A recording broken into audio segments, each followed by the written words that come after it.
et bienvenue dans cette vidéo de la Minute Câble. Aujourd'hui, nous allons parler des halogènes et de leur application. Je ne suis pas Romain, je suis Cédric. Bienvenue dans cette nouvelle vidéo de la Minute Câble. Alors, de quoi parle-t-on quand on parle d'halogènes? Les halogènes, en fait, sont les éléments chimiques que l'on retrouve à l'avant-dernière colonne du tableau périodique des éléments. La propriété qu'ils ont, c'est que, à cette position, ce sont des produits qui sont très instables, tels que le fluor ou le chlore ou le brome ne sont pas toxiques. Le fluor, on peut s'en servir dans les dentifrices pour brosser les dents et on ne va pas en mourir.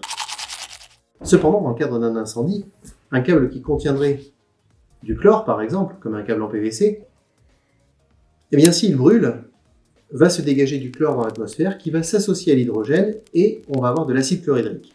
Et donc, on va être en présence de produits extrêmement toxiques et corrosifs. Toxiques pour les êtres humains, corrosifs pour les installations. Pour éviter ce genre de soucis, dans les années 70, ont commencé à apparaître les câbles sans halogène. Donc des câbles avec des matières plastiques qui ne contiennent ni fluor, ni chlore, ni brome, ni iode. Et de ce fait, ces câbles, en présence d'un incendie, ne vont dégager aucun produit toxique, ni corrosif. Pour être qualifié de sans halogène, eh bien cela va dépendre du produit, du matériau d'isolation et de gainage qui va être utilisé sur le câble. Certains produits comme le PVC contiennent du chlore, ils ne sont donc pas sans halogène. D'autres comme le PE, le XLPE, le Sabix de chez Sab, sont des produits qui ont été développés pour ne dégager aucun produit ni toxique ni corrosif en cas d'incendie. Les câbles sans halogène sont une grande famille, avec plusieurs sous-familles. On les retrouve dans différents domaines, tels que le marine, le nucléaire ou le ferroviaire.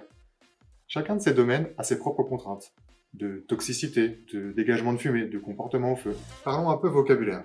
On retrouve souvent des appellations telles que LSZH, LSOH, HFFR.